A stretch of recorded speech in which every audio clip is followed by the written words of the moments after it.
আসসালামু আলাইকুম। বেশ কয়েকদিন যাবত আমি অসুস্থ, শরীরটা ভালো নেই, গলা ভাঙা। তবুও ভিডিও করছি।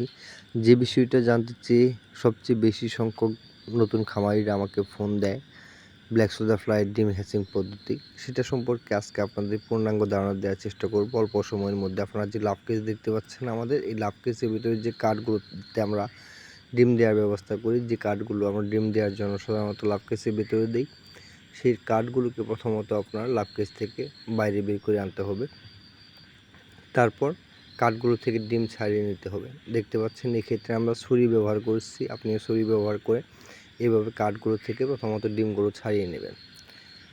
তারপর আপনাকে ডিম হ্যাচিং দেওয়ার জন্য একটা পাত্র ব্যবস্থা করতে হবে। এই যে দেখেন একটা পাত্র, এটা সাধারণত একটা বয়ম কিট আমরা তৈরি করেছি, যেটা দুই পাশ ফাঁকা, এক পাশে মশারি কাপড় ব্যবহার করেছি, মশারি কাপড় রাবার দিয়ে বেঁধে দেওয়া হয়েছে, তার উপরে ডিমগুলো দেওয়া হচ্ছে।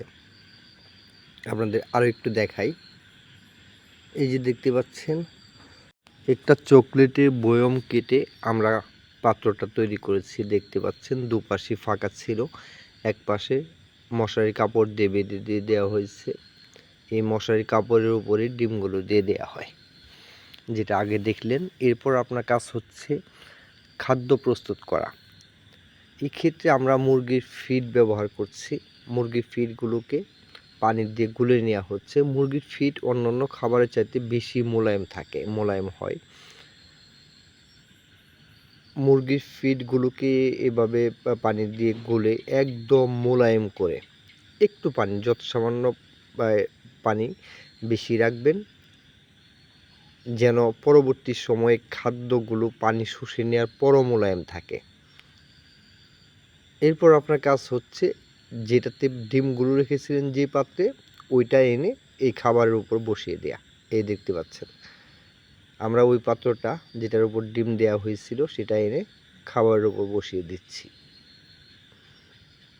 এটা তেমন কোনো ঝক্কি ঝামেলার কাজ না।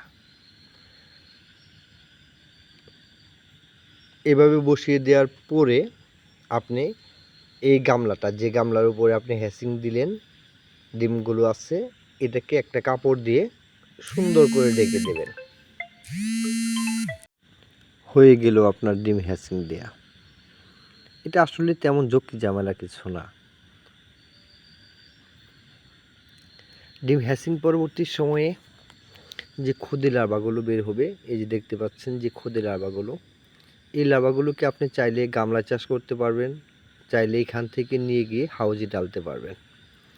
এখানে এই গামলায়, যে গামলায় আমরা এখন দেখাচ্ছি, এই গামলায় যে পরিমাণ লার্ভা আছে এটা তো আর এই গামলায় ধরবে না। আপনাকে করতে হবে কোনটা, কয়েকটা গামলায় এগুলোকে ভাগ করে দিয়ে খাবার দিয়ে দিতে হবে।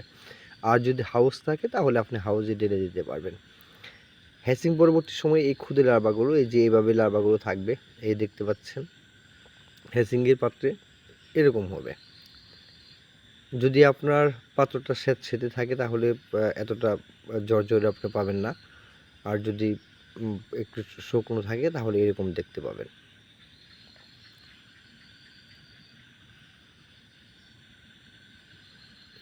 ভিডিওটা শেষ করছি। সবাই ভালো থাকবেন। আসসালামু আলাইকুম।